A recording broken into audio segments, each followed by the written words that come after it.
Well, good evening, everybody. Welcome. I'd like to start by introducing myself. My name is Alan Miller, and I am the National President of B'nai B'rith UK.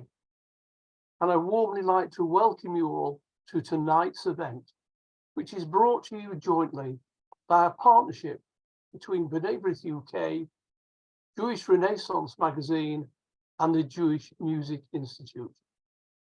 Each year, the European Days of Jewish Culture and Heritage runs a program based around a central theme with participant bodies from across the whole of Europe. For 2023, the chosen theme is memory. B'nai B'rith has been heavily involved for approximately the last 24 years, bringing forward themed programs to the UK, which have included talks, both in person and virtual, walks, exhibitions, visits, open house events. And what could be more appropriate than this? The centerpiece event of our 4-month-long program dealing with memory, than to look at the way in which music will unlock the memories and secrets of the brain. Speaking out B'nai B'rith, for those of you who do not know, we were founded in 1843 in New York and established in the UK in 1910. We're a cross-communal, charitable and cultural organisation, mostly comprising local groups, jointly advocating for global Jewry, for human rights, and supporting our charities in Israel and Ukraine. And of course, trying to bring all people together with greater knowledge of our heritage and culture, which we believe will then act as a central pillar for the promotion of tolerance and understanding for the benefit of all people. And in view of what's happening in the world today, I don't know how many of you were down in Westminster this afternoon for a most moving march of 105,000 people marching for peace. The need has never been greater, and I'm delighted, really delighted, to welcome so many of you all this evening. I'd now like to introduce our chair for this evening, Malcolm Singer. Malcolm is a well-known composer, conductor, and educationalist. He was director of the Yehudi Menuhin School of Music from 1998 to 2017, and musical director of the Zemel Choir from 1983 to 1999. He teaches composition at the Guildhall School of Music and Drama and is course director of the Composers Workshop at the Sherborne Summer School of Music. In 2012, Malcolm was awarded the Corbett Medal from the Worshipful Company of Musicians for services to chamber music, and he is currently chair of the West London Synagogue Music Committee. Malcolm, I'm delighted to welcome you, and I now ask you to introduce us to the panel. Thank you, Malcolm. Thank you very much, Alan, and it's a real privilege and pleasure to welcome so many of you here tonight for this session about music and memory. We have 4 extremely distinguished panelists, and they're each going to speak for approximately 5 minutes, introducing their area of interest related to this. And then after that, there will be an opportunity for questions, which you can put into the chat, and I will try and read those questions to our panelists. So our 4 panelists are Ilana Webster-Kogen, who's joining us from Yale tonight, Professor Catherine Loveday, who's down in the West Country, Michael Etherton, and Judith Ish-Horowicz. And they're going to speak in that order. So Ilana is going to be our first speaker. Now, Ilana is an ethnomusicologist, and she became the Joe Loss lecturer in Jewish music at SOAS in 2014. And she became a senior lecturer in 2019. Her PhD was on Ethiopian music in Tel Aviv, if I'm not mistaken, And recently she's been doing a lot of work on Moroccan Torah scroll and cantillation thereof. Tonight she's going to be focusing on the role of the commandment to remember in Jewish practice and how that affects how we listen to music and how we listen in general, I suspect. So I'm going to hand over to Ilana, who will introduce our evening tonight. Thank you, Ilana. Thanks very much. Thanks for having me. As a young musician, I was trained to read music, never to memorize it. In formal musical instruction, memorization is something that happens organically after playing a piece through many, many times. Practicing to the point of eliminating error almost guarantees that the piece will be etched in a performer's mind, and the process of remembering is rooted in doing. In that regard, remembering as a musician overlaps with remembering as a Jew, but Jewish memory is distinctly rooted in biblical and rabbinic sources. The central moment of theological intensity for the Jewish people is revelation at Sinai, recounted in Exodus chapter 20 in the Torah. As the Israelites stood at Sinai to receive the law, they were commanded to remember, Zachor, the Sabbath day and keep it holy. In Deuteronomy, the second recounting of the law, the Israelites are commanded to observe, Shamor, the Sabbath day and keep it holy. The rabbis and later Jewish mysticism tell us that Shamor, to observe, and Zachor, to remember, were said together as though one word, and that the Jewish people should remember and observe at the same time. We remember as part of our daily practice. The imperative form of to remember, Zachor, comes up 169 times in the Torah, particularly to instruct us to remember the Sabbath day, to remember the Amalekites, to remember the covenant. Instead of thinking of memory as something passive that happens or that hides in the corners of our minds, our sacred text frames remembering as something we do actively and all the time. Over the last 7 terrible weeks, there are a couple of songs that I've reached for repeatedly to soothe the anxiety that Jews everywhere are feeling, and I'd like to share my thoughts about one of them here. There's a song by Naomi Shemer, not one of her best known and certainly not a huge hit. It's called Shneinu Me'oto Hakfar, the two of us are from the same village. And it's a ballad in a minor key that some of you may know that fits squarely into the canon of Shirei Eretz Yisrael, the nostalgic folk songs from the early decades of the state. My preferred version of the song is a contemporary performance by Sarit Hadad, the most popular Mizrahi female musician of the last decade. I'll leave a link to it in the chat later. In the song, one childhood friend recollects to another the ways that their lives have woven together and apart, and that when the singer sits with his friend on Friday evenings, he recollects the better times. Ani otcha zocher, I remember you, from the same root as Zachor. Finally, he recollects the moment where his friend fell in battle and the singer brought him back to the village. We learn in the song's last line that the singer greets his friend every week from Me'ever la Gader, or across the fence. The friend is in fact in the cemetery, and the act of remembering keeps him alive in some modest way.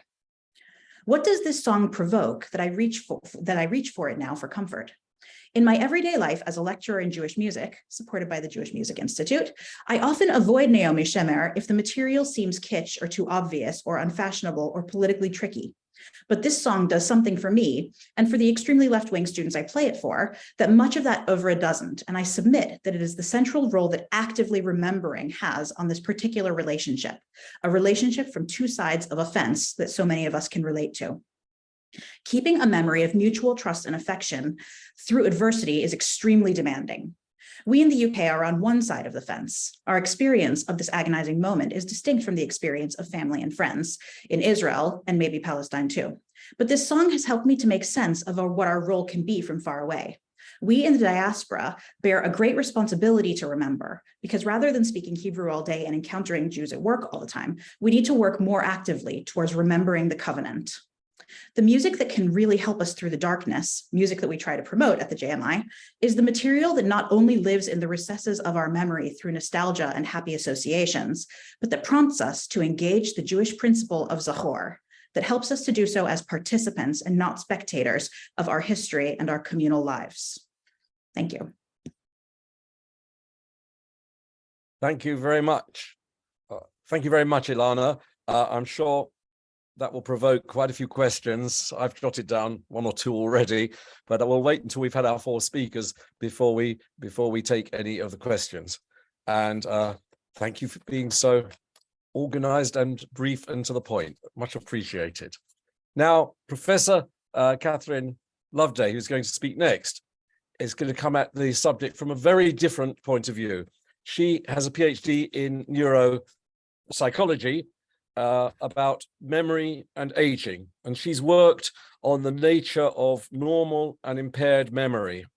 She's the author of a book, The Secret World of the Brain, and she often is heard on Radio 4 as an expert psychologist in All in the Mind and other programs. So it's really wonderful to welcome Catherine here. She's going to, well, I'll leave it to her to introduce her work on memory and impaired memory.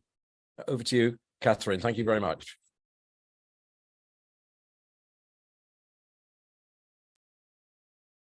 Hi. So there was a time not long ago when I was walking around Dublin. I was just kind of looking around the Christmas markets, having quite a nice time, and I suddenly heard a tune which absolutely cast me back and caused me to burst into tears. And this song was a piece of music that had been played by my dad all through Christmases, and he had died, a couple of years before, and suddenly I was absolutely in that time of my life and in that moment in my life, and I was absolutely overwhelmed. And it's this that I want to talk about, why it is that music has this, we have this immediate ability and this capacity to recognize music instantly. And we also have this very sort of special and strong memories that are associated with music. And I'm really fascinated by what's going on in the brain when this happens. So there's a few key points that I want to make. The first is that our memories for music are particularly strong. And I'm going to demonstrate this by a piece of work that was done by Carol Crumb-Hansel in America.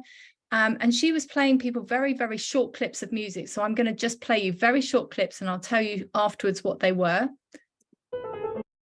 Hopefully you heard that. That's Rondo alla Turca is another one. Dance to the Sugar Plum Fairies. Hopefully you recognize that one. I got you. Sonny and Cher. I Got You, Babe. Help. And that's Help by the Beatles. Help. Now, if you recognize those, you will have recognized them instantly. And what is so striking about this is that we can recognize it in literally half a second. And that's what's so extraordinary, is that we have this capacity to recognize music instantly, and that with that comes these autobiographical memories, these memories of our life that come flooding instantly into our mind and into our body.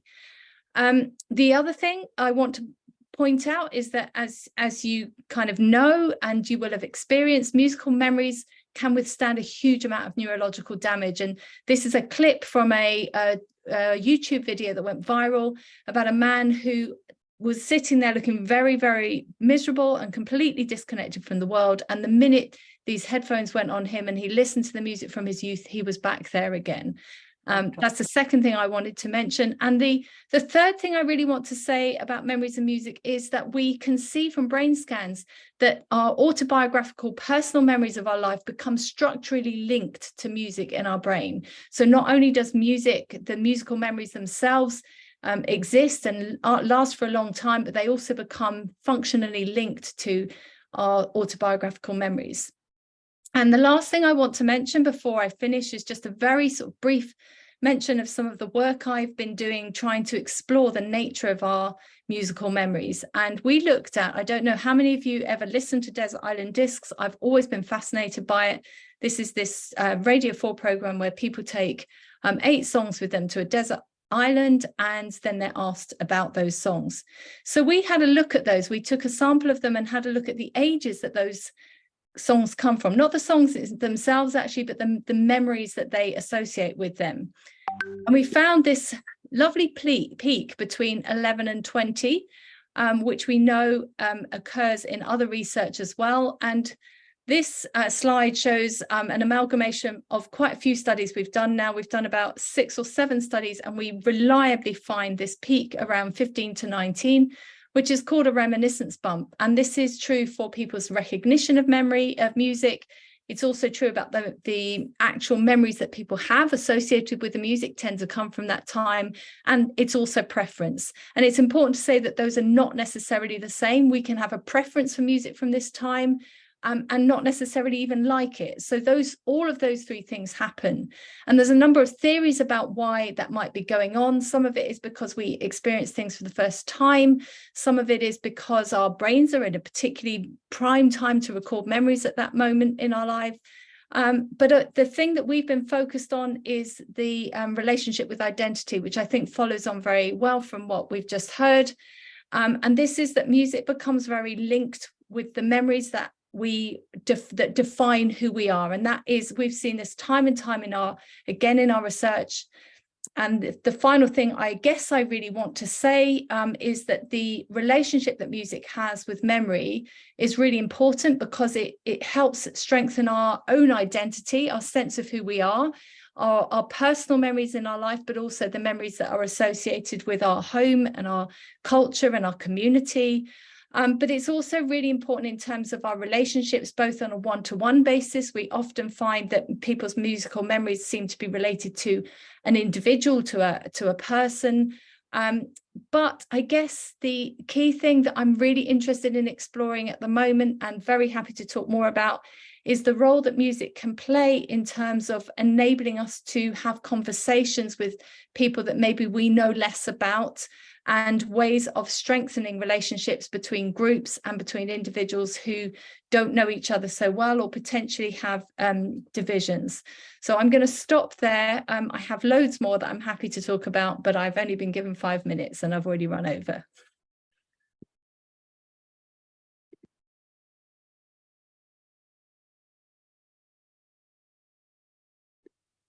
Catherine, thank you very, very much.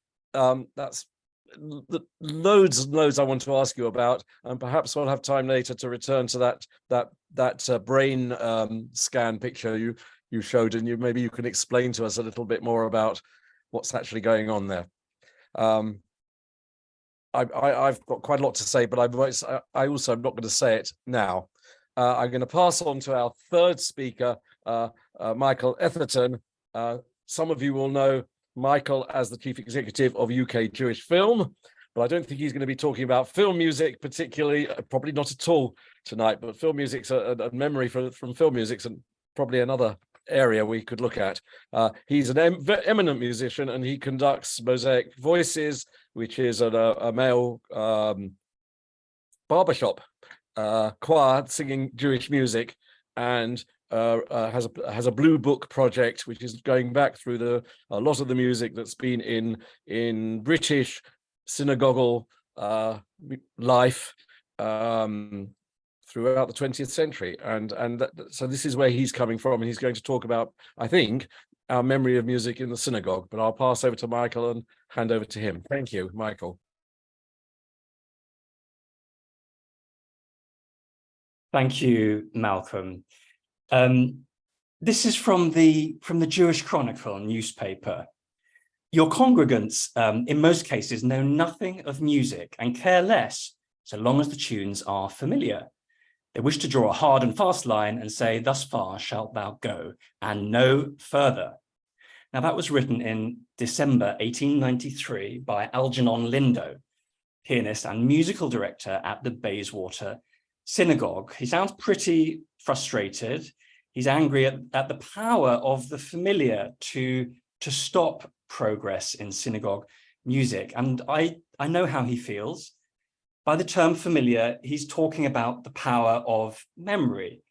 And as a musician working with Jewish and synagogue music, memories are the choppy waters in which I have to swim too, and I try not to drown in. And Catherine really brilliantly explained about the connection between music and memory, and I sort of had a non-scientific observation along those lines, which was that music has that power to open an emotional gateway to our childhoods. And many of us hanker after being transported back to that place. It's a place of reassurance and refuge, and that's something we particularly hanker after in relation to being in a synagogue. In my childhood, I remember really clearly the proud little choir which sung in our overflow service upstairs on the High Holy Days in Edgware at the synagogue. And some of those songs that I heard then still bring tears to my eyes today if I hear them again. And my formative Jewish musical memories weren't of fancy virtuoso fireworks of chazanut, cantorial music, because in my Reform synagogue, that was really viewed as sort of outdated, an outdated relic of orthodoxy at the time. So I was brought up really on choral singing. And all these years later, my group, Mosaic Voices, which is a male vocal ensemble, not so much barber quartet, it's really about choral music rather than chazanut. So we look to give Jewish choral music the dignity and respect of art music, and also to give dignity to our musical memories.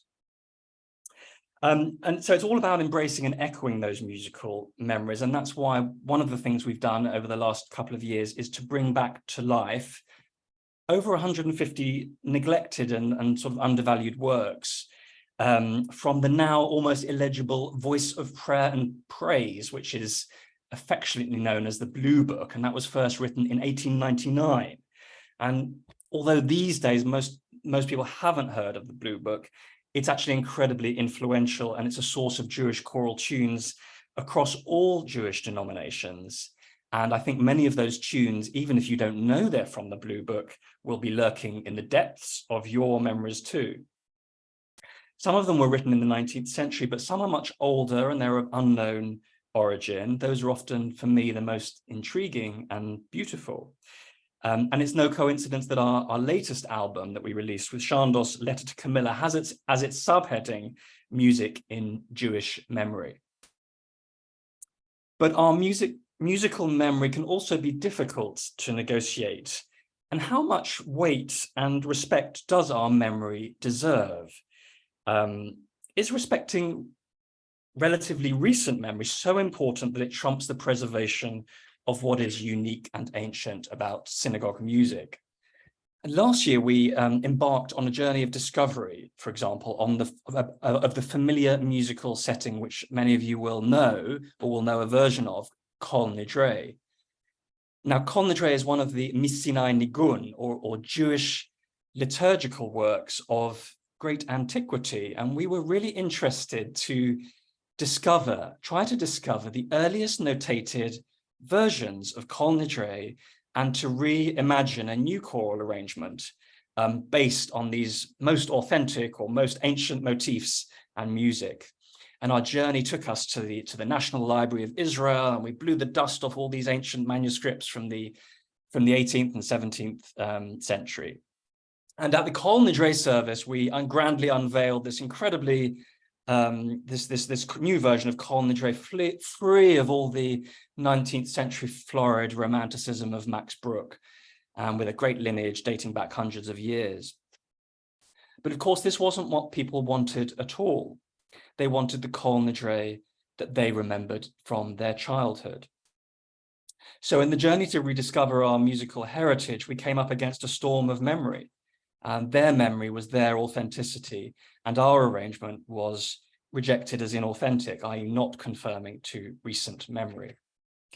So that's why my job as musical director is really about negotiating a very tricky path between respecting musical memory and preserving and developing musical heritage. They're sometimes quite different things. So next time you're in shul, if you go and you demand to hear what you heard in your childhood, think also of, for a second, of our distinguished musical heritage. Our choral history dates back almost 3,000 years to when King David invited the Levite tribe to establish what was really a conservatoire at the temple in Jerusalem. And according to Chronicles 25, verses 6 to 7,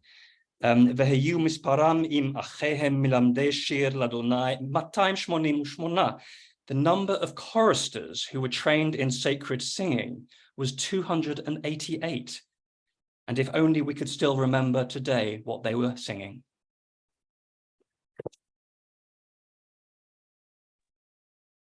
Thank you very much, Michael. I have a lot of sympathy for the problems with the synagogue. My theory always is the first week you sing a new setting in synagogue, people hate it.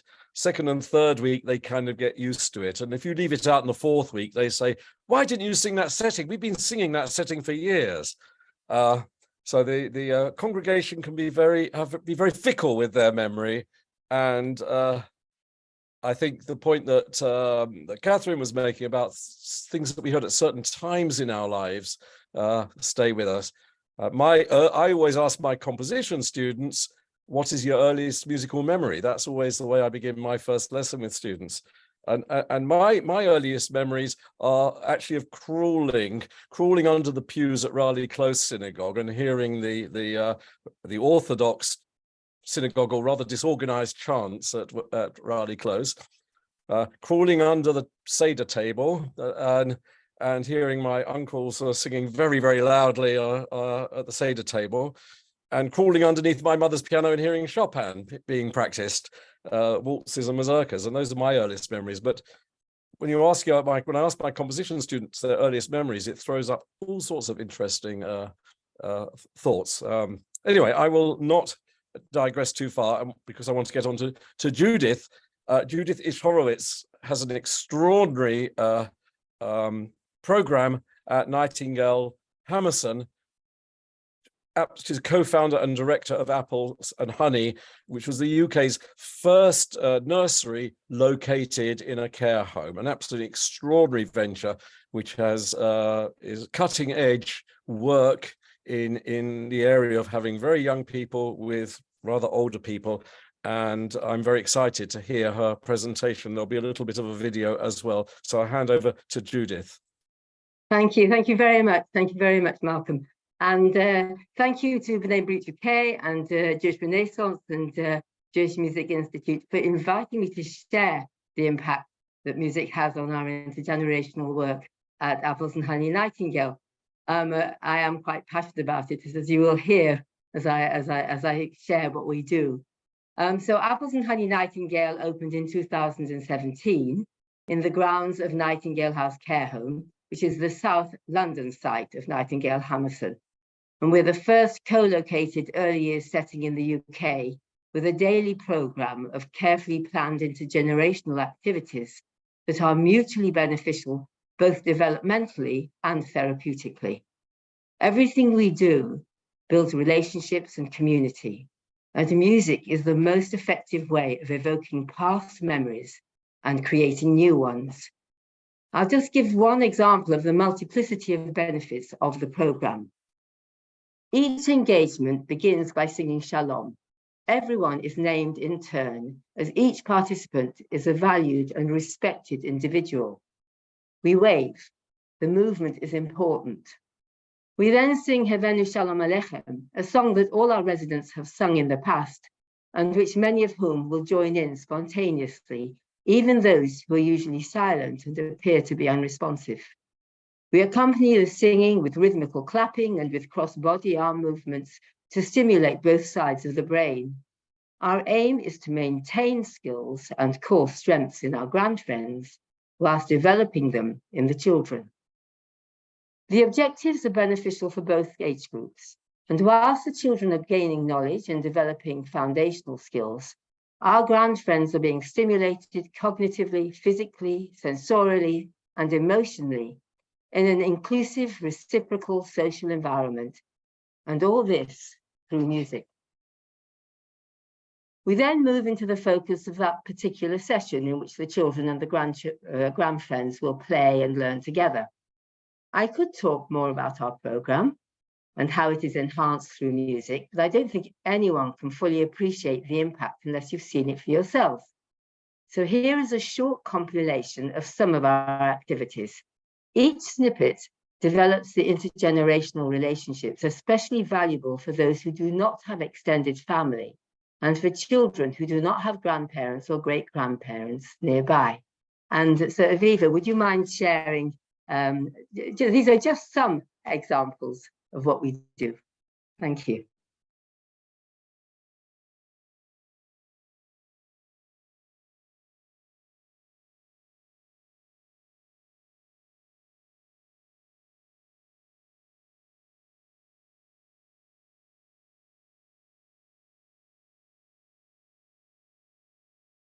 I've lost Aviva. I'm so sorry about that. My computer temporarily froze. Your video did it to me. Can you all see the video on screen? Let me play now and let's see if the sound works.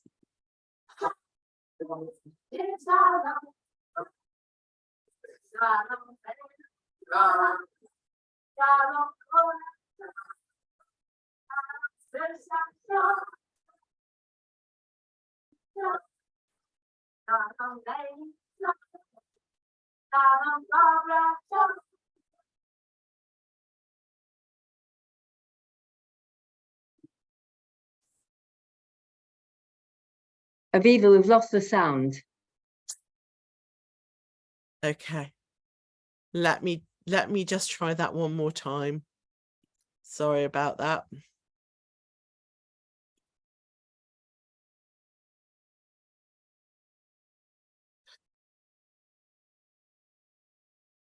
For some reason,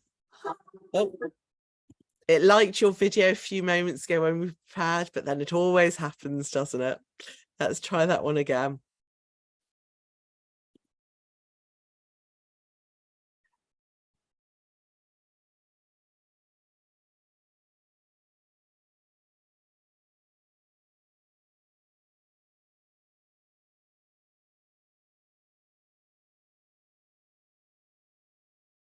Shalom, shalom, shalom. You hear it now? Shalom, shalom, kola, shalom, shalom, sirta, shalom, shalom, holy, shalom, shalom, May, shalom, shalom, Barbara, shalom,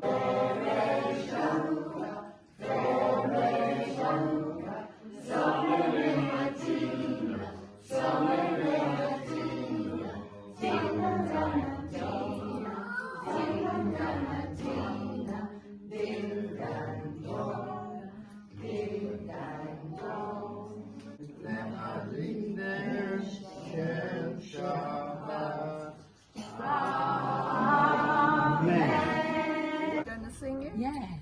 I had a little drink about an already, and it's alright to my La mala, la mata, la mata, la si sole, ale, vare. I'm very pleased to meet you. I'm very pleased to greet you. How do you do?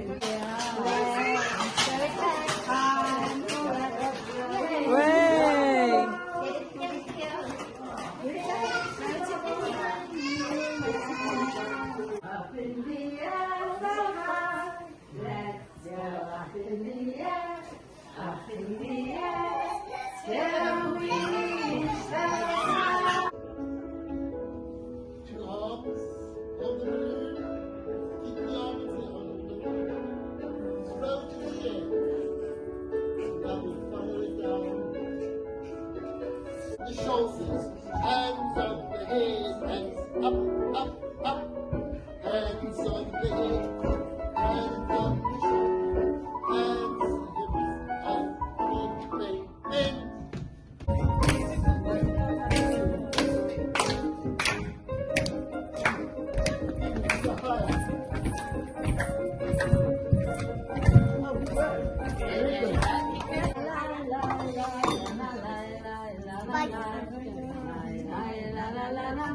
end.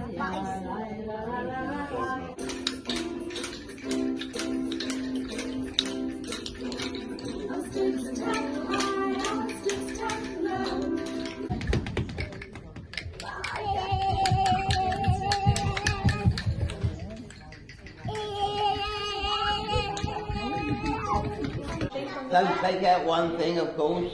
And what? Right, okay, off you go. Give it to Nigel. Well, you think it's bigger second. Is that dog in the window? The one with the white tail. Oh, is that for David to help? Thank you. A jumbo jet, helicopter, helicopter, and a jumbo jet, a jumbo jet, a jumbo jet.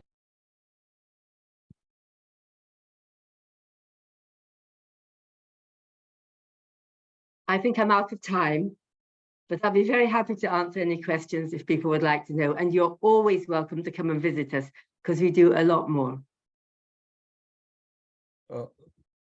Thank you very much for that absolutely inspiring video. I think people who are watching, if you would like have any questions, if you want to put them in the chat, they will find their way to my computer and I will ask questions for you. So please do type questions in the chat. I'll begin while you're doing that, just asking one or two things. And since Judith's just presented, just very mundanely, really, Judith, how often do the little people work with your grand friends? Is it weekly or daily or? A few times a day. We have recently, we've been very fortunate. We're working with Scotland and with Northern Ireland, and we've got some community, National Lottery community funding to actually develop intergenerational spaces, quality standards in intergenerational practice, and we're piloting them in intergenerational spaces. And we opened the first one at Nightingale Hammerston, which is all day from 10 till 5 on a Monday, with a variety of different programs, including an after-school club, the baby and toddler group, as well as our nursery program, which is just a few times a day. Great. And you've been also, I think you've been training up people to do this work, because it must be a very skilled job to be a leader of an activity like this with these different age groups. Well, we've actually have opened an education and training centre. So we're actually an accredited education and training centre, and we've just developed the first level 3 qualifications in intergenerational practice, which is very exciting. In fact, we're actually doing one of our courses next week. So if anyone's interested in learning about it and in training in it, we'd be very, very happy for you to visit Apples and Honey Nightingale Education, AHN Education and Training. It really is, I think, socially, I think it can transform society for us to have these close relationships with all the generations together. And it's, as I said earlier, it's not just that we are stimulating memory and that we're remembering, it's we're creating new memories. And I believe that these memories that the children are having now are going to keep the memories of their grandfriends alive and going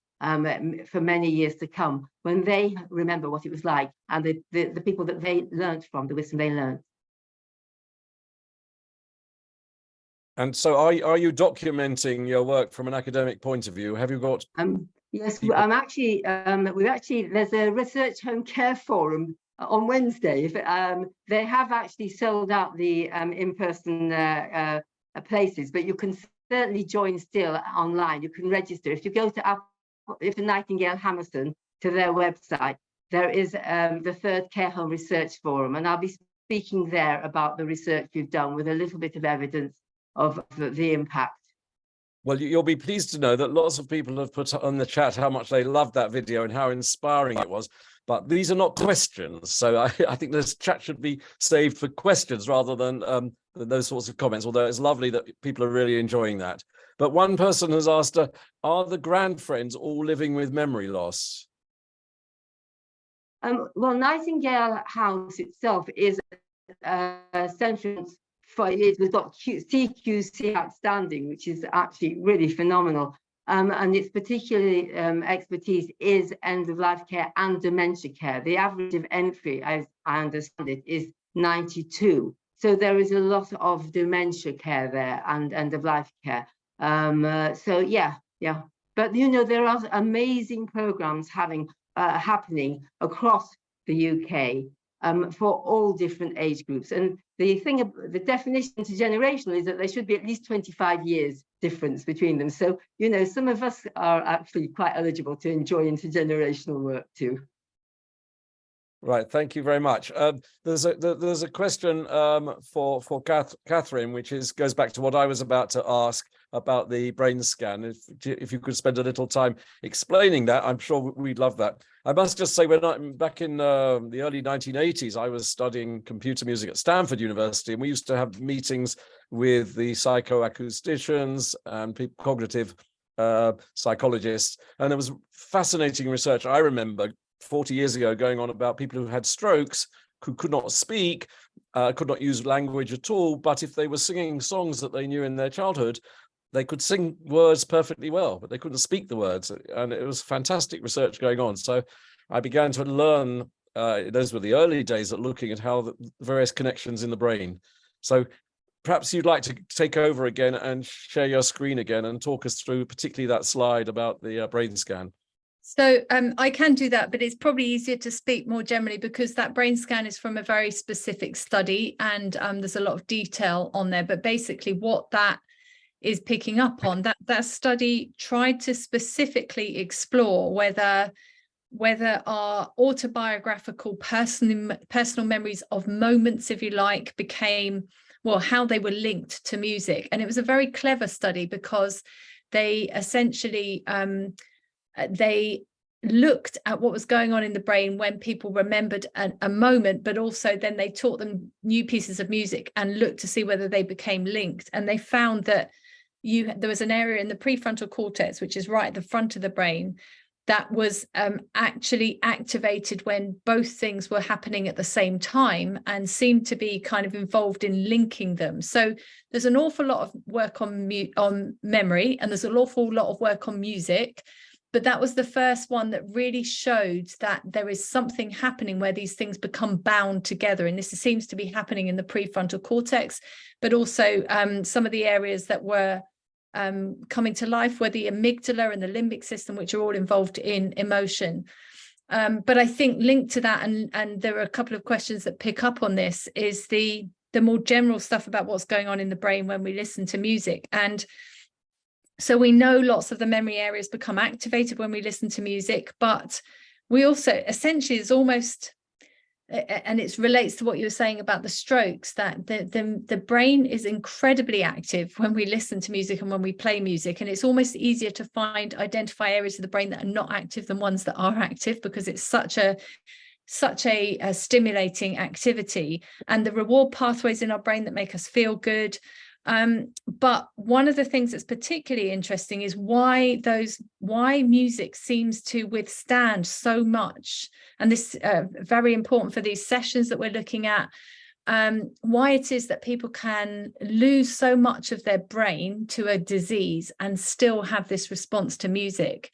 And there are two areas in particular that are important. There's the cerebellum at the back of the brain, which kind of is the thing that makes us move. It's the thing that makes us kind of start tapping our feet and just very instinctively respond to music, which I'm sure you see in your sessions, Judith. And this seems to be, it's like we almost record music on some level as a movement as much as we do something we hear. And the movement parts of the brain are very resilient to kind of aging. And then the other thing is an area, again, in the prefrontal cortex that seems to be very resilient to the changes that happen in dementia. And again, very specific research has been done to show that this area, which is not affected by Alzheimer's, is specifically important for remembering old music, not new music, but old music. So there is this evidence that old music that we've listened to in our childhood and our teenage years, just music that we've known for a long time, seems to be very robust and very resilient to the changes that might happen in a progressive neuronal condition. So I could go on, but hopefully that's kind of answered some of those questions. Yeah, there's a couple of related questions that have come in. So while we're still on this topic, we'll stay with it. Are there any differences when the musical memories are classical, pop, jazz, religious, in terms on the brain areas that are alerted or our brain behavior? Has there been any research into this? Yeah.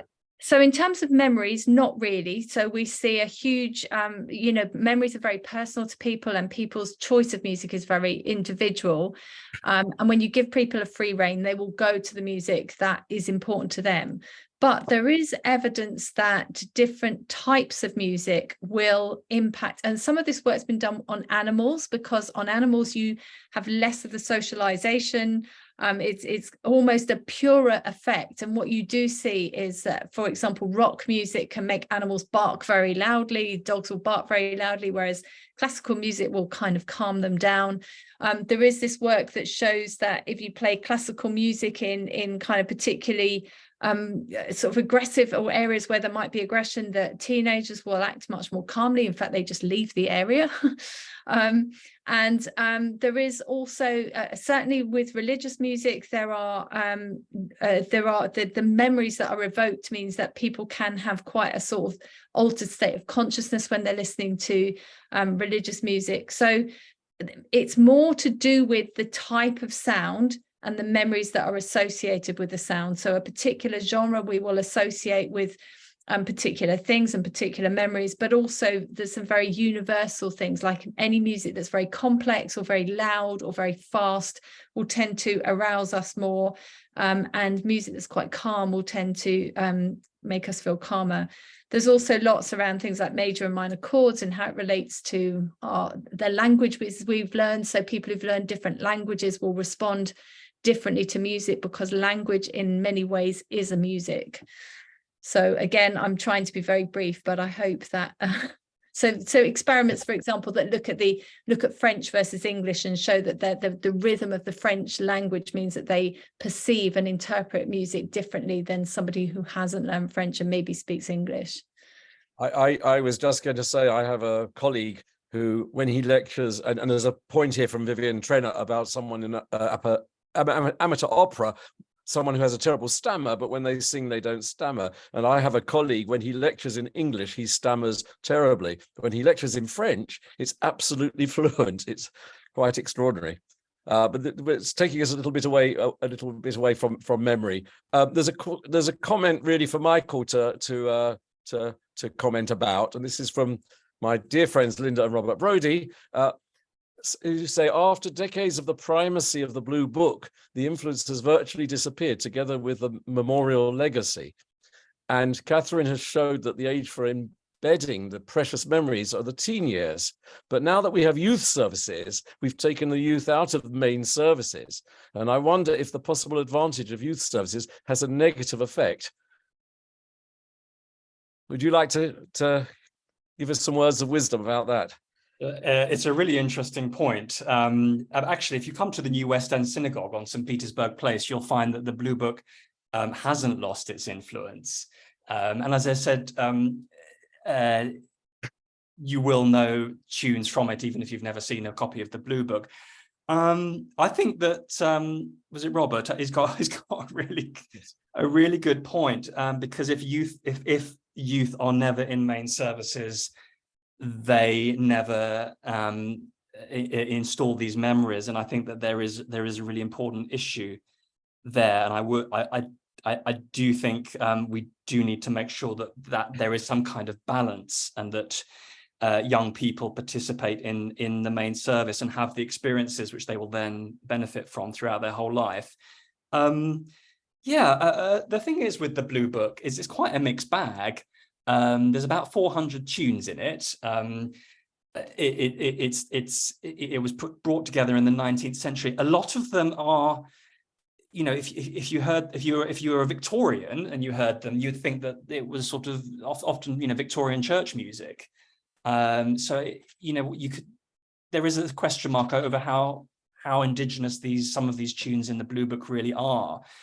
But on the other hand, I think it's the role of professional musicians to sort of dig down and find the gems in something like the Blue Book, and that's sort of one of my roles. The best of those pieces are ones, I think, that explore or use motifs and modes or nusach that is pre-existing or that is already in the Ashkenazi minhag. Those ones really chime and resonate with the listener, and I think those are the ones we have to really, really look after, and those are the ones that Mosaic Voices picks out, and we might develop them, we might add additional melodies or sections, but that feel indigenous and that grow out of the existing content. But there is a lot that does need to be maintained there. But I think that it is a really interesting point about, we do have to be careful not to throw away what is really important, because some of those tunes that were compiled in 1899 are themselves hundreds of years old. The ones that, especially that say traditional, or they don't have a provenance, those are really interesting, and we must be really careful about throwing away what is very precious and unique about Jewish music, and is older than most forms of music of other cultures. Thank you very much. I must say, at West London, we are also very strong on the choral tradition, sing a lot from the Blue Book, and also have our own wonderful archive, which our new director of music is exploring. But when we bring back things that were sung 30, 40, 50 years ago in our community, a lot of our current community object very strongly, because they think it's not music they know, as you were saying. Exactly. Yeah.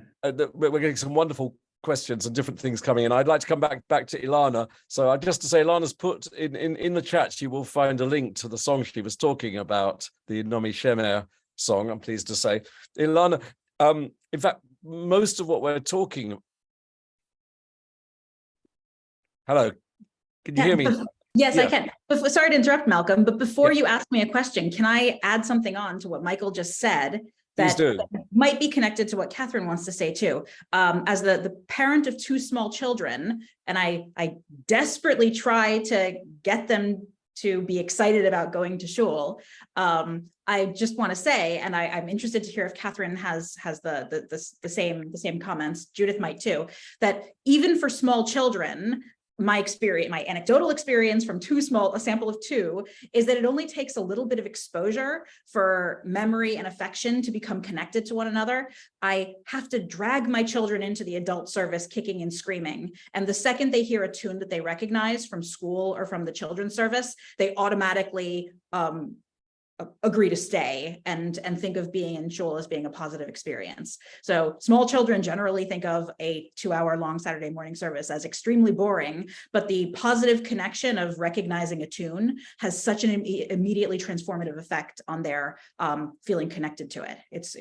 I wonder if the other participants if their larger sample experience and research bears that out. Would anyone of the panelists like to comment on that before I go back to Ilana on something a little bit different?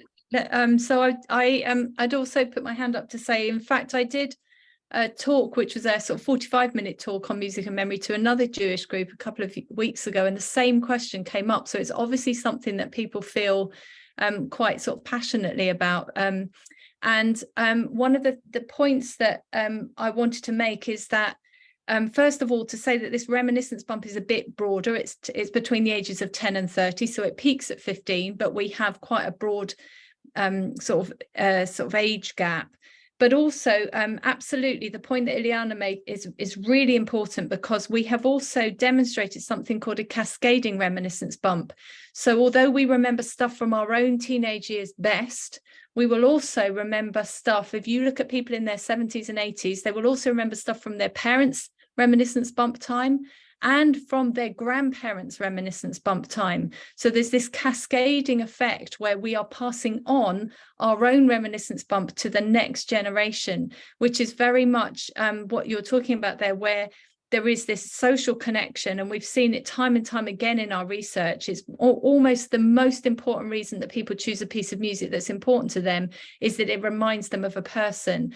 But the final point I wanted to make, which is really important here in terms of the decisions that are made around what you do with adolescence, is that what we've also seen is that adolescence is a really, really important time for individuals to create their own identity and their own musical preferences. And I think we have to be careful to worry that we are somehow going to wipe out, because everything that's been done with them up until that point is going to be there, but they kind of need that time to be individual and to be independent. And what we've seen in our research is that if you ask teenagers whether they like their parents' music, they say they hate it. But if you ask them 10 years later if they like their parents' music, they absolutely love it. So you need to allow that space for them to do their own thing and trust that they'll come back to it. But it is obviously still important that that exposure is there. So I don't know if that helps or adds anything. No one's mentioned yet about Sally Magnuson's playlist for life. I don't know if everyone knows about it. So Sally Magnuson used to be it's Magnus Magnuson's daughter. She used to be a TV presenter as well. And when her mother got dementia, she developed the idea of putting together recordings of the music that her mother loved best of all, actually linking in very much to what you're saying, Catherine, music that went back to her bump time. So Playlist for Life teaches people how to sit down with their elderly parents before they get too far gone with dementia, to pick out music that they loved when they were young and then make a recording, so that's what they listen to. And that seems to be a very successful scheme. If you look up Playlist for Life online, you'll find out a lot more about it than I know, but that's just to throw that into the mix. Judith? Yeah, I was just coming in, but they actually have the playlist at Nightingale Hammerson, and my brother-in-law in Toronto actually does those playlists as well with the care home there. It's really a fantastic way of actually stimulating memory and actually bringing a lot of peace to people when they're older, and they actually often are conflicted inside, and they have these pieces that mean so much to them and bring back so many memories. And one of the great things for us is, obviously, for me, the balance has to be not just the music and what's the benefits for our grandfriends. It's also has to be for the benefits for the children as well. I mean, we are an early years setting, and they learn so much because we use the songs of from music hall, from the war. We will always combine nursery songs, but also with songs from from our grandfriends past, to actually give the children a much broader repertoire than they would normally have. And they actually are learning so much more. The vocabularies are vastly increased, and their experience of music is not nearly as infantile, if I can put it that way. But it also, those nursery rhymes that we will combine them with, bring back lots of memory. And we'll have some of our residents will come who have not actually spoken, who haven't really responded, and suddenly they will come alive and they will join in. So whenever we do the Grand Old Duke of York, we always do It's a Long Way to Tipperary as well. Can I add sort of one very quick thing, which is just to say that the thing that's important about what you've talked about here is individuality. And it's allowing people to have their own access to their own individual music that's important to them and to their identity and to their culture. And of course, the problem at the moment is that in a lot of care homes and care settings, but even in gyms and shops, we tend to play the majority music. And so it's really, really important that cultures that have their own music, which is part of their identity, are given an opportunity to create the links with that music and to have access to it. So I've been doing a study recently that's looking at how people are also excluded by music. So if you play the wrong kind of music to people, it actually completely excludes them, and they then feel not just unhappy, but that they don't belong. It's like hearing a lot of people in the distance laughing and you're not part of the joke. That's the analogy that I use. So it's actually, I'm running a project at the moment that's very much about trying to broaden the understanding of cultural differences and ensuring that in settings that are quite mixed, that we are not excluding people within those settings by playing music that is just for the majority. Sounds fascinating. Thank you very much. There's some really interesting comments coming in. I'm going to try and get them all in if I can. And we've got people online with us from Jerusalem and South Africa, and it's lovely to have you here. And I'll try and get to your points. Michael Daniels brings up a point I was just going to bring up with Ilana. He brings it up slightly differently. It's actually a question for everyone. But Ilana, when you were talking about the Nomi Shemer song, my question was going to be: is it the melody or is it the words, the text that really hits people? the people you were working with, and can one make a distinction between them? And I'm sure all the panelists will have something to say about that, but I'll start with you on that. I think it has to be both. The fact that it's minor, that it's a ballad, means that it's sort of very likely for certain kinds of listeners to have to be received as though that impact is intended. And to Catherine's point, not everyone would listen to it in the same way, right? A piece of music that is intended for a particular audience to sound nostalgic and sad doesn't sound nostalgic and sad to everyone, which is why this particular genre of music in Israel lands very differently across different generations and different ethnicities. So that's one thing. But the lyrics obviously have to be. I would say that the lyrics are incredibly crucial in this song because it's telling a particular kind of story, and there is a genre of music within Shirei Eretz Yisrael that has this very, very powerful sort of punchline at the end, where you only learn about the most important. You only learn the important information that changes the entire interpretation of the song at the very, very end. That's part of the impact, and having zocher, having the fact that you're remembering all of this and not experiencing it live, being part of the narrative, is probably part of the reason that it packs such a punch. Does anyone else want to speak to that, or shall I move on to another question? I would just add that when we speak, the words, I always describe music as being the emotional wrapping around the words that we say. So if you take simply just the words that we say and take away all the melody, the rhythm, the timbre, all of those things away from it, the words are very much lack emotional content, and it is the music that gives words their emotional content. So when you have lyrics and a melody, you are effectively just you're doing precisely that, but on a bigger scale. We are taking words that are meaningful, but we are wrapping them up in very, very powerful emotions. Has there been research done about memory of instrumental music rather than music that has text? Yeah, there's lots and lots of different research. There's one that's particularly interesting, which shows that we are better at learning stuff that has text, but that's because we vocalize them. So if you give people chewing gum and stop them being able to sub-vocalize, they don't remember the tunes as well. So we are doing, without realizing it, we're kind of vocalizing and singing the stuff inside our mouths almost. And if you stop people doing that, they don't learn as well. So in terms of actually being able to remember, adding lyrics to things makes it easier. So Michael. Yeah, I just think there's a sort of an extra layer, I think, just with Jewish music, because often you're talking about second, third language. Music in Hebrew, music in Yiddish, music in Ladino, etc.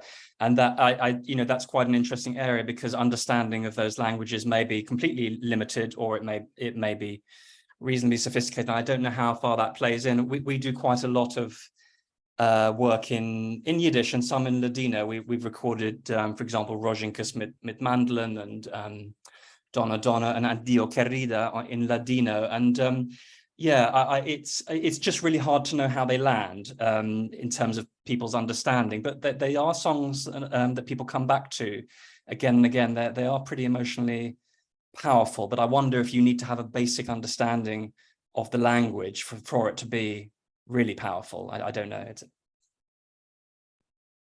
I mean, the music on its own can do an awful lot, to be fair, and so if you're adding words to them and sounds and articulations, even if you don't understand what those articulations mean, you are able to embody it in a way that you can't if you haven't got those articulations. That's really interesting.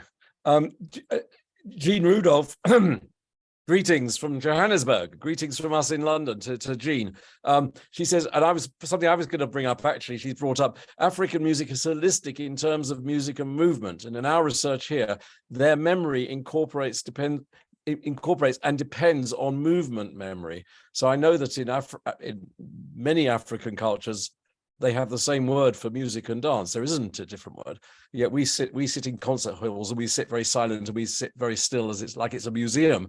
And it's so wonderful to see the video that Judith's showing, where we are seeing music and movement absolutely unified. I don't know if, Judith, you want to say something about that, if anyone else wants to come in on how movement and memory and music fit together.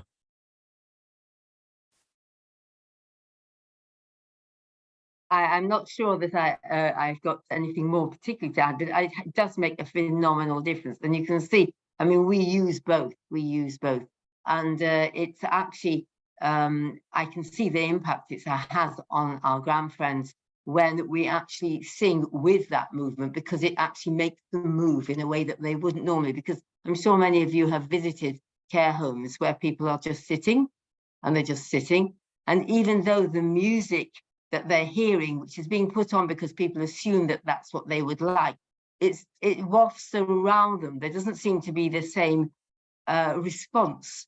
But here, when you see it with the children, when there's actually, they're seeing the movement, they're being inspired to actually take part in it. And it actually seems to make a very big difference. And I have seen a lot more vibrancy and,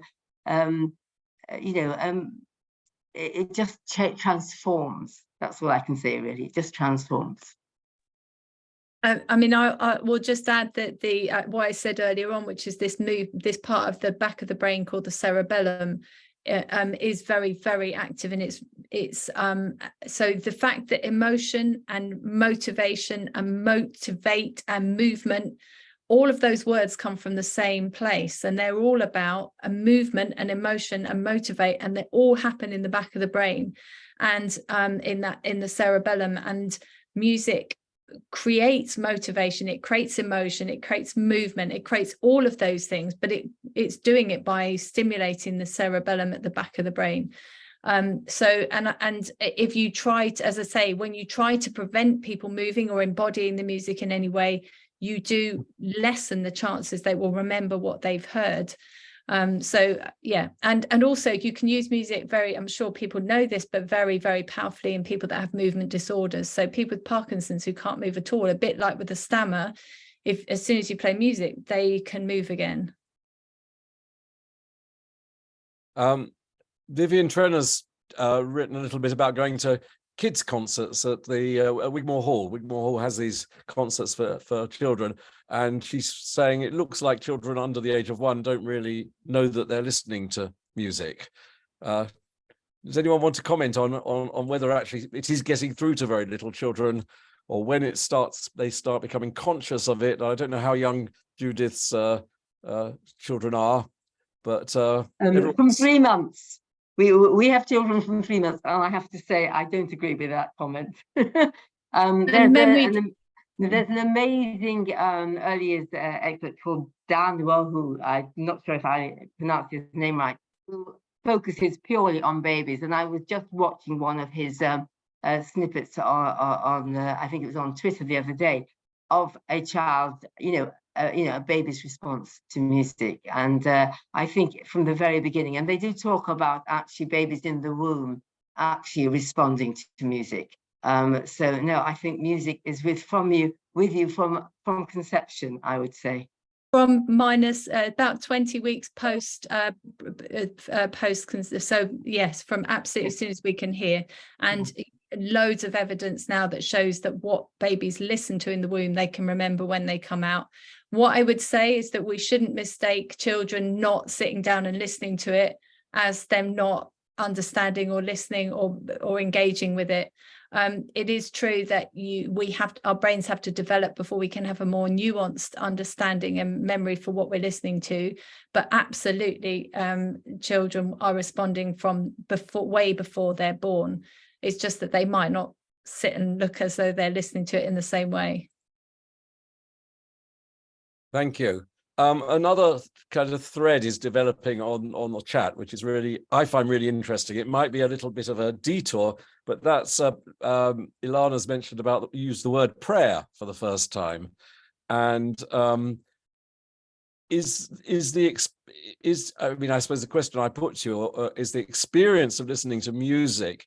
Do we find it do we have a different experience when we're listening to concert music from when we're listening to synagogal music? Is there some people go to concerts and say it is their spiritual experience that's just as spiritual as, or even more spiritual than going to a religious service. And I've always been fascinated about this possible distinction or not about how we experience music and then how it stays inside us. I remember talking many years ago to the Archbishop Anthony Bloom, who was head of the Russian Orthodox Church in London, a great man. And I think he was Scriabin's nephew or great nephew, so he was very interested in music. I knew him very well. He was an extraordinary man. I only met him a few times, but I cornered him and asked him these questions about music. Am I getting a different experience when I'm listening to a Mahler symphony from when I'm sitting in a synagogue listening to a beautiful music as part of prayer, as Ilana brings into the conversation? And he said for him it was the same experience, the spiritual experience in music or in prayer.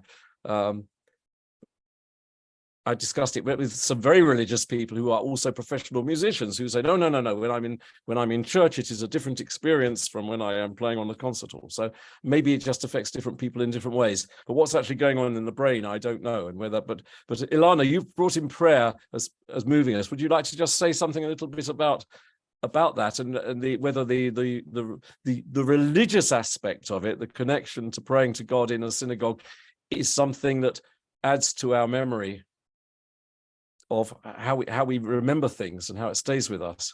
Yeah, I would turn that one over to Michael to ask about, in terms of his compositional practice, how he manages that. But for the whole group, I would say, thinking about sense memory a little more broadly, thinking about people's experience of the synagogue and the way that triggers positive memories and memories of childhood, and how people this thing that Michael's been saying about how people want to hear things that they remember from childhood and from their grandparents.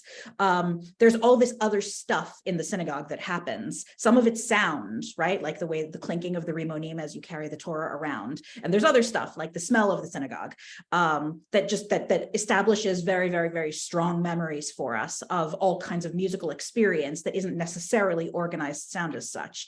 So I wonder what the other panelists, how they incorporate all that other stuff into the way that they establish, either if they program events or compose music, how they establish an atmosphere. And of course, if Catherine has anything about that from her own research. Michael or Catherine want to come in on that? They're very, yeah, Michael. Yeah, I mean, I think that, it's the, when you think of prayer, the content of prayers in Hebrew, the content, without being rude about it, it can be quite a bit dry, and it can be a bit repetitive. It is a formula that we're dealing with. And, when you add music, successfully add music to that, there is just almost no connection. The spiritual connection that you make by setting it successfully to music. When I think of something like Shomer Israel, very appropriate at the moment, guardian of the Jewish people, guardian of Israel.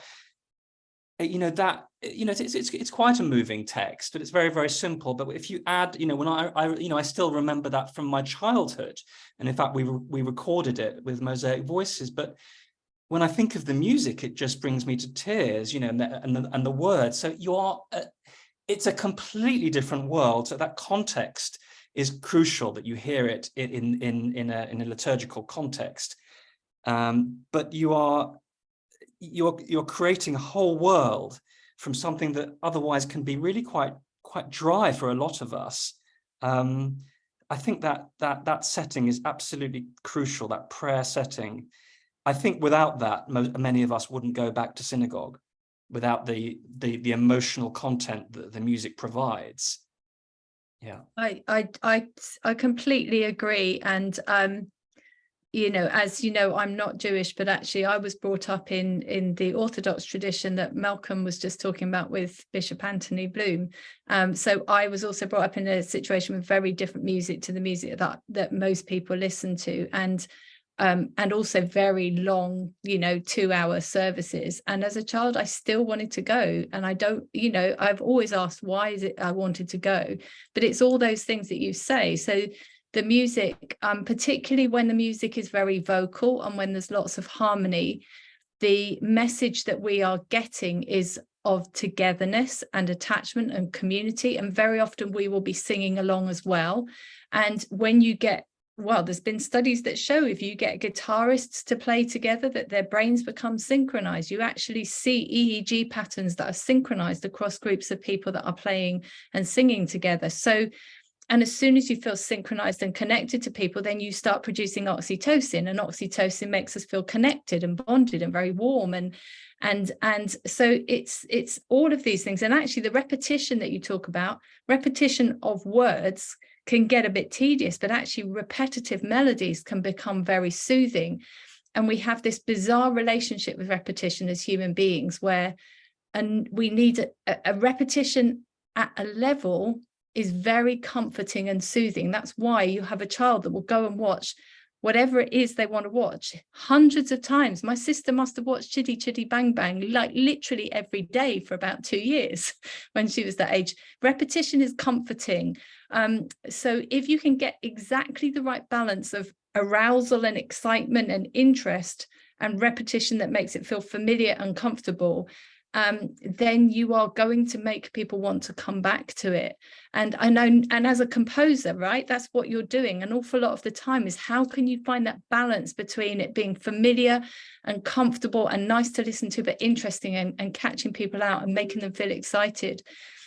So I think all of that, all of those things, and absolutely the context and the togetherness. And we do know that religious experience has its own signature in the brain. So when people there is a group, some people who have epileptic fits will sometimes have this extraordinary religious experience before the fit happens. And that has been shown to be this kind of, you can see a wave of brain activity that actually creates a religious experience for somebody, even when they're not anywhere near a religious setting. And so there is this evidence that something is going on in the brain that gives us whatever we identify with. And even people who have never been to any kind of religious setting can experience this very sort of spiritual moment. So I think it is a very kind of specific and unique experience, and music is a huge part of that. And certainly kind of taps into it, but it is the combination that I think makes it so special. I mean, it may seem obvious, but so Yehudi Ben-Yuen had a program called the Muse program across Europe to try and get children in schools singing every morning. Like certainly when I grew up, we used to sing every morning in school. We'd sing English folk songs and we'd sing hymns and whatever, but just breathing together and singing together brings a synchronicity and ruach. We have this in the Jewish expression. There's a really interesting question here from Rivka Steinberg, which I have a vested interest in knowing the answer to as a trained musician. How different do we think the impact of music is for those who are musically educated and for those who are not? The different ways we listen to music. Could anyone like to have a go at that? Catherine, has there been research into that? Yeah, I'm sorry, I feel like I'm hogging it, but yeah, I do have an answer. There are various studies that have looked at whether the brains respond differently. The first thing is to say that when someone has developed a particular musical expertise, you can see that parts of the brain are bigger and stronger. So even if you compare, say, a violinist with a composer, with a conductor, they will all have unique areas of their brain that have developed in response to that. So there is a musical expertise that you can see in terms of the music, the brain development.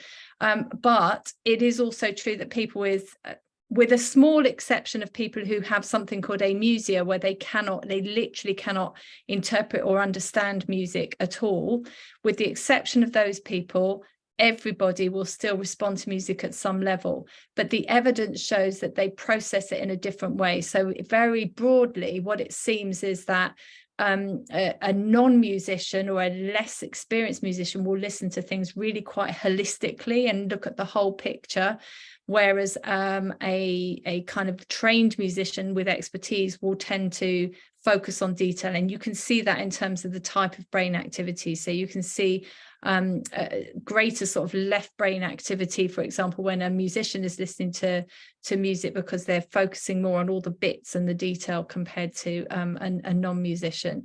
But that doesn't mean that non-musicians can't enjoy music. And also, I would just say that there are people who have real musical expertise who cannot play a single instrument, but who are the sort of people that have been buying music since they were, as soon as they had money in their pockets, and listen to music avidly, and they are still musical experts at some level, even if they have never formally trained. Yeah, I think Ilana wants to come in on this. I do, because I'm an ethnomusicologist and because I've taught in synagogues for many, many years, and in both capacities. First of all, ethnomusicologists would say that all people are born equally capable of appreciating music. And it makes a big difference whether listening to music, people have posted about music and gesture, about whether listening to music is something that is passive or active. That would make a difference in people's confidence in how they would describe their experience of listening to music. But also, anyone who's taught in a synagogue will know that probably 50% of adults that you encounter will say, I can't sing at all. And that's just not true. People might have different capacities based on development and what they're born with to be able to sing on key, which is also something that most people can develop over the course of their life. But everyone has an exactly equal right to be given the opportunity to enjoy participating in musical life. My teacher used to say, only two people can enjoy music: the person who knows nothing and the person who knows everything. And she'd say to me, you no longer know nothing, so you have to go on studying until you know everything.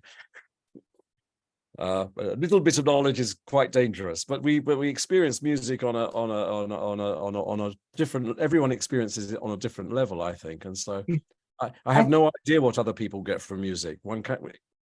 There's an assumption that, well, for example, taking opera, there's an assumption that you have to be somehow at a certain level to appreciate opera. I have many, many friends who have never studied music in any way and who adore it. And they actually, in many ways, will get a lot more out of it than I might say myself. So I think we make assumptions, and actually music is for everyone. It's just there. We just have to open our minds and our brains and our ears to it. Good. I think we've covered nearly all the questions that have come up in the chat, and I noticed that we've got about 6 or 7 minutes more left. I'm just checking down the end. And someone's just recommending Aaron Copland, what to listen for in music. I don't know if anyone just wants to make any final comments. Our topic was music and memory, unlocking memories and secrets of the brain through music. I feel we've delved into lots and lots of different areas, and each of your different expertises have come to the fore. It's a vast topic, obviously, and it's lovely to see that quite a lot of you are going to Limud. Some of and that these discussions will clearly go on without some of you in Limud and one or two of you giving talks in related subjects. So that will be wonderful to know that these are this kind of thing continues on. Michael, would you like to come back and say something? I think Kay makes an interesting point about Kol Nidre. I'm sure that no one would. Reciting Kol Nidre would be completely unmemorable. I mean, Kol Nidre is basically a legal contract. It couldn't be more dry, but yet set to motifs, it becomes one of the most powerful and interesting and long-lived pieces of Jewish music that we know. So that's something that says a lot. Our rabbis have come to a very halakhic compromise, and I don't know whether it's correct or not, but we do it 3 times in our service. We have it played on a cello, and we then have it sung, and we then have it recited. And There is some really interesting research that shows that, well, that of course what you'd start to do is create an earworm, and the tunes get stuck in your head. And there is some really interesting research that's shown that the earworm that gets stuck in your head carries on playing, and therefore strengthens the memory. So for example, so what is happening with that, with any music that you hear round and round, is that your brain will continue consolidating and replaying that for days. And so what is happening is that those words are getting absolutely fixed in your brain through a repeated network that you can't stop it. You have no control. It's just going to keep going. So if you hear something enough times and it becomes stuck, well, so does everything that goes with it, the context in which you learnt it, the words that are attached, and so on. Right. I would just like to thank you all, Judith, Catherine, Ilana, Michael, and Jewish Renaissance, B'nai B'rith, JMI, everyone involved, Alan, for introducing us. It's been a really enlightening evening. I've really enjoyed doing it. Thank you very much for asking me to chair it. I hope everyone who's been listening has had a chance to get their words in. And I'm going to hand over to Valerie Bello, who's just going to say a few words. So thank you, everyone. Good evening, everybody. This has been the most fascinating panel discussion that I've attended for a very long time. Malcolm has mentioned all your names, but I would also like to include grateful thanks to Jewish Renaissance, who is one of our partners, and to Aviva, and for all the work that she has done to help us bring this wonderful panel together, and also to Jennifer Jankel of JMI, who has also contributed tremendously to this evening. I've learned a lot. I wish I could actually sort of speak about every single one of you and the points that you have made during your presentations and the brilliant answers that you have given to the questions.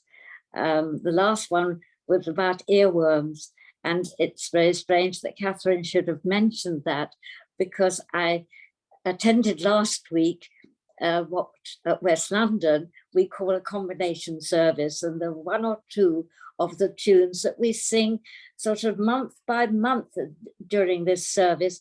I just could not get rid of it. I mean, it just played and played. I thought, what am I doing? But this is, of course, the reaction of the brain on music. And of course, it starts from a very early age.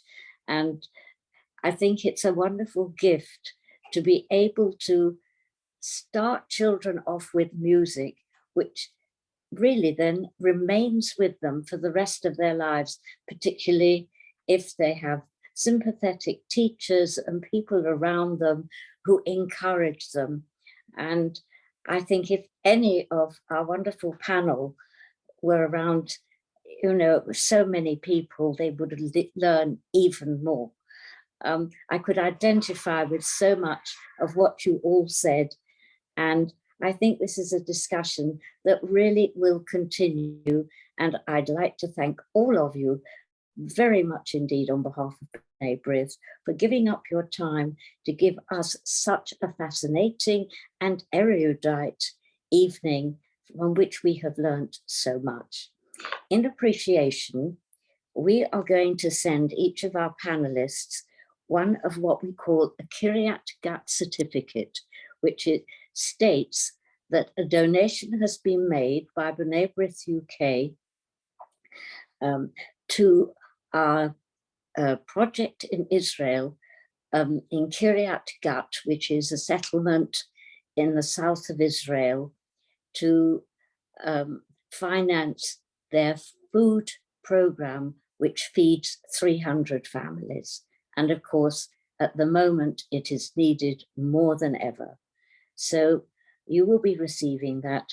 And we'd like to thank you again very much indeed for a wonderful, stimulating evening. Thank you.